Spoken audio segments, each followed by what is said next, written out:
notamment lorsque j'ai dit que, attention, l'Algérie risque d'être la prochaine cible. Pourquoi? Car l'Algérie a toujours défendu la cause palestinienne. Vous connaissez, c'est une illusion de croire que la Russie va aider l'Algérie.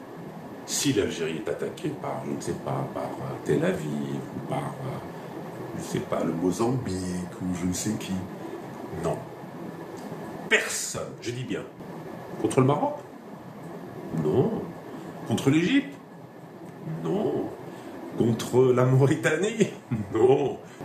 Nous avons besoin d'un véritable allié stratégique, de préférence nucléaire, pour protéger l'Algérie, car ce n'est pas avec les chars russes. Salam alaikum, Azul Fellaoun. Les choses se compliquent au Moyen-Orient.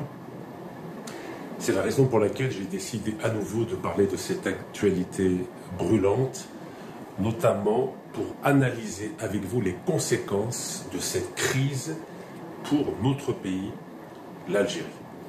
Vous savez que lorsqu'il y a un conflit, une guerre, des bouleversements aussi importants, notamment ceux qui ont été déclenchés par l'attaque du 7 octobre 2023, nous voyons les conséquences qui, de mois après mois, commencent à dessiner une nouvelle configuration au Moyen-Orient. Au début, cela avait commencé par un conflit entre Gaza et Tel Aviv. Ensuite, Tel Aviv en a profité pour élargir la dimension conflictuelle du problème entre Israël et les pays arabes en attaquant le Liban, ensuite en attaquant la Syrie, ensuite le Yémen et maintenant l'Iran. Donc, vous avez compris, Tel Aviv ne s'arrêtera jamais.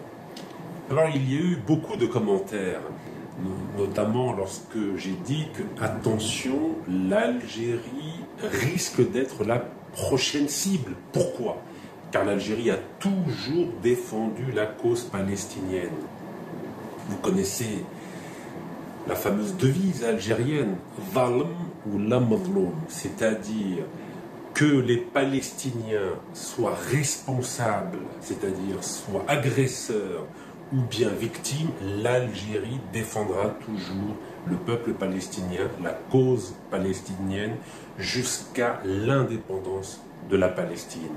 Mais vous avez remarqué que depuis 1967, tous les pays musulmans qui ont soutenu activement, militairement, diplomatiquement, politiquement, financièrement, énergétiquement la Palestine, ont été l'un après l'autre détruits. Cela a commencé avec l'Égypte nassérienne en 1967, avec la terrible défaite de 1967, où l'Égypte a perdu le Sinaï, où la Syrie a perdu le Golan, où la Palestine a été occupée militairement à 100%.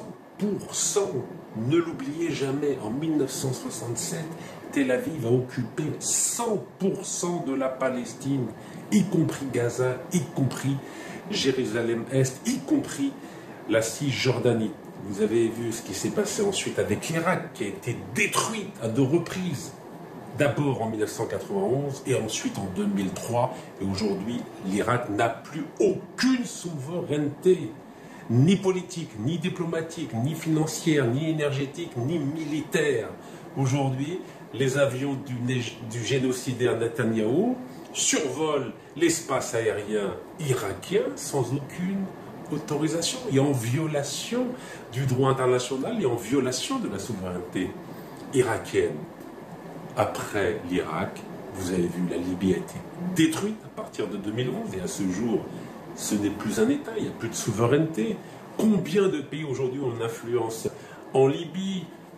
Les Émirats d'un côté, la Turquie de l'autre, les Russes, bref, la Libye n'a plus de souveraineté. Vous avez vu ce qui s'est passé à partir de 2019 au Soudan.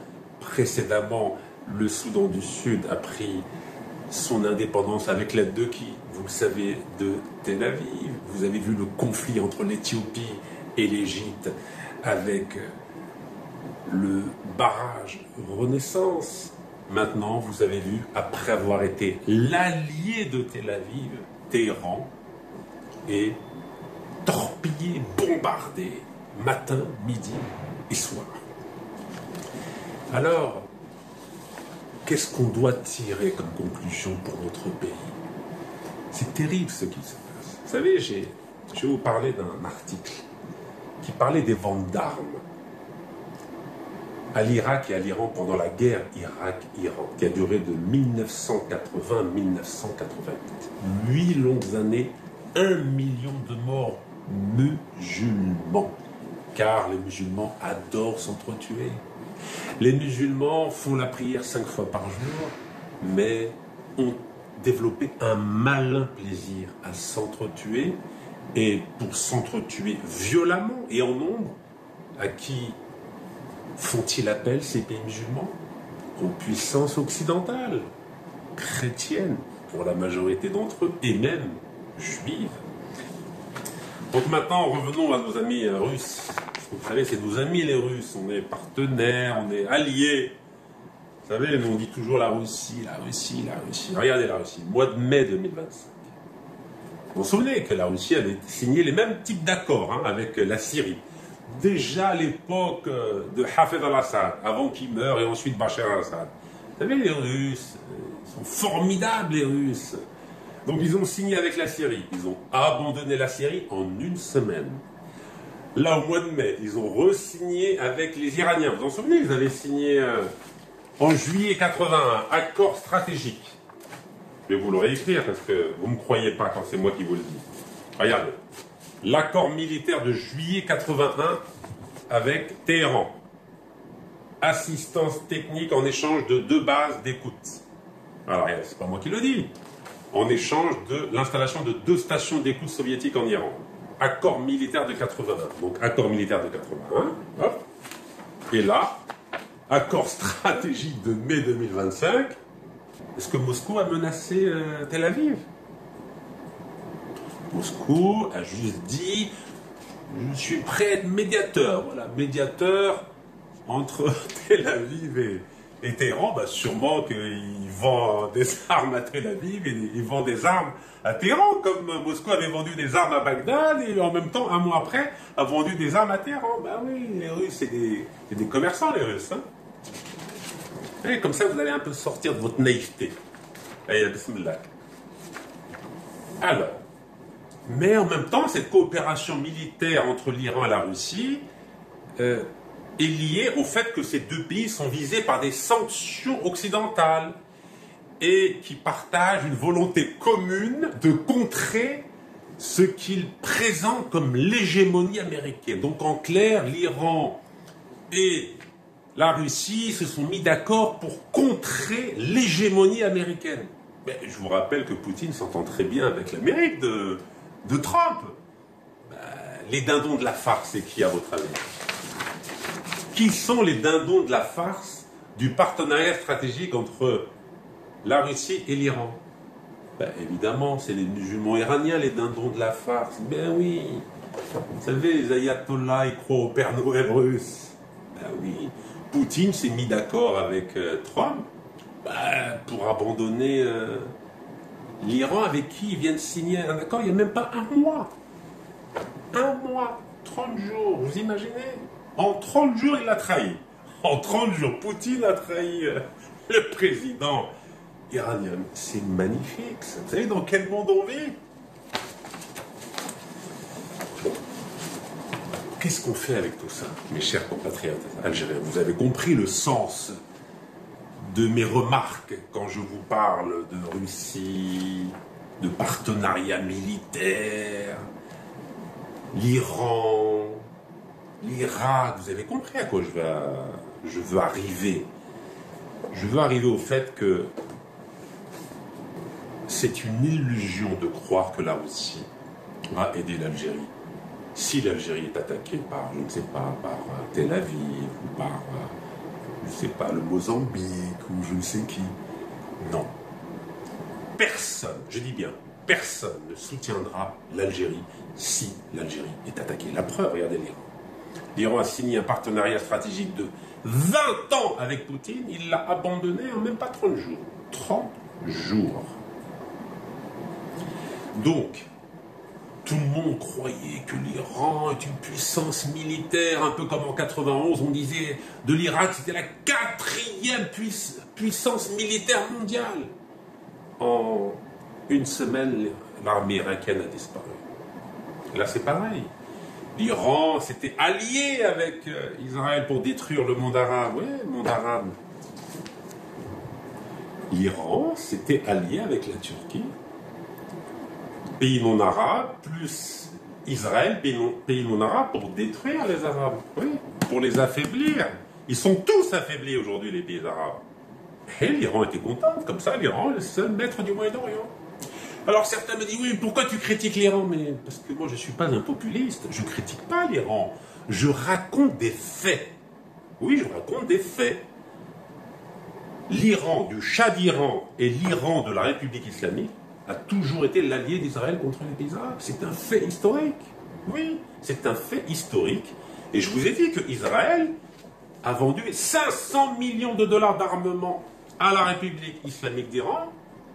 Pour quoi faire? Pour détruire l'Irak. L'Irak, c'est quoi? C'est un pays arabe, non? Vrai ou faux? Vous savez, c'est ça la réelle politique.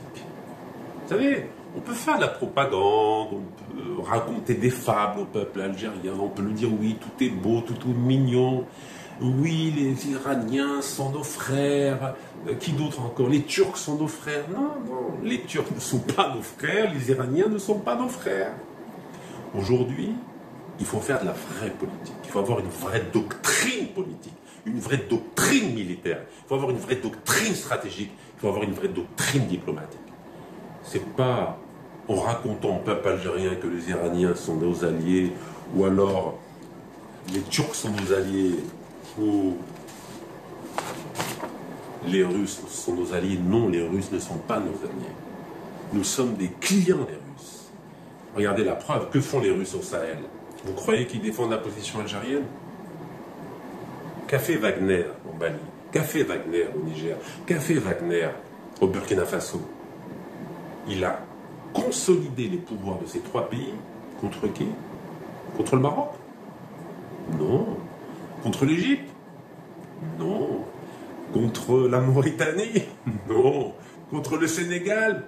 Non. Contre la République centrafricaine? Non. Contre le Tchad? Non. Contre la Libye? Non. Contre la Tunisie? Non. Contre l'Algérie? Oui. Donc, notre ami Poutine, qui vend 90% en tout cas, des besoins en armement de l'Algérie, donc ça, non pas satellite, sous-marins, chars, fusils, jumelles, vous savez, on adore les jumelles, avions de chasse, etc. Dans le même temps, il soutient le Mali, le Niger, le Burkina Faso, contre qui? Contre l'Algérie. Incroyable, c'est la même stratégie.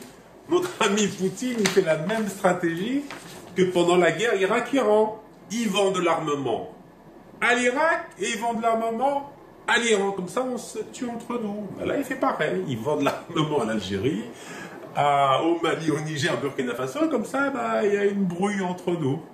Eh oui. Vous savez, c'est très important d'être lucide. Vous savez, je raconte ces histoires extrêmement graves avec une pointe d'ironie pour faire passer la pilule. Mais l'heure est extrêmement grave. Nous avons besoin d'un véritable allié stratégique, de préférence nucléaire, pour protéger l'Algérie. Car ce n'est pas avec les chars russes que nous allons protéger notre territoire contre des F-16, F-15, F-35 et des missiles ou des bombes anti-bunkers qui pèsent 14 tonnes. On ne pourra rien faire. Regardez ce que fait Tel Aviv en Iran en ce moment. Après avoir été l'allié de l'Iran depuis 1950, aujourd'hui, Tel Aviv n'a plus besoin de l'Iran. Tel Aviv veut être le seul chef d'orchestre, le seul arbitre du Moyen-Orient. Tel Aviv veut être le seul chef de tout le monde arabe et musulman et imposer sa loi avec à peine 9 millions d'habitants. Les Arabes, c'est 420, 450 millions d'habitants. Le monde musulman, c'est 1 milliard 800 millions d'habitants. Et Israël, c'est 9 petits millions d'habitants, aidés évidemment de la toute-puissance américaine, que je connais très bien, vous le savez. Aidés de la France, que je connais très bien, vous le savez. Et aidés même, et je vais en parler demain, par ce monsieur. Vous connaissez ce monsieur? C'est le nouveau chancelier allemand. Ça fait 1 mois seulement qu'il est chancelier. C'est la même date إلى الأخوة أنا قد وصلنا لنهاية الفيديو. كنتمنى يكون المقطع قد نال الإعجاب ديالكم. ما تنساوش دعمونا بزر الإعجاب وكذلك الاشتراك في القناة وتفعيل الجرس باش توصلوا بجديد القناة أول بأول. وما تنساوش تكونوا الآراء ديالكم والاستفسارات ديالكم واقتراحات ديالكم أسفل الفيديو في خانة التعليقات حول ما قاله رشيد نكاز وتخوفه من أن الدور قادم على الجزائر بعد إيران، خاصة أن الجزائر فقدت كل حلفائها الإقليميين وتسببت بمشاكل في محيطها الإقليمي وكذلك على حلفائها البعيدين جدا على المستوى العالمي، خاصة فرنسا وكذلك إيران وكذلك سوريا التي سقطت من بين يدي الرئيس الجديد. كذلك اخواني خلونا الاراء ديالكم حول ما قاله رشيد نكاز وكذلك تخوفه من ان الدور قادم على الجزائر. كذلك ما نساوش مشاركه الفيديو مع جميع الاصدقاء على جميع مواقع التواصل الاجتماعي، ونلتقوا ان شاء الله فيديو قادم موضوع جديد. الى اللقاء ودمتم في رعايه الله وحفظه.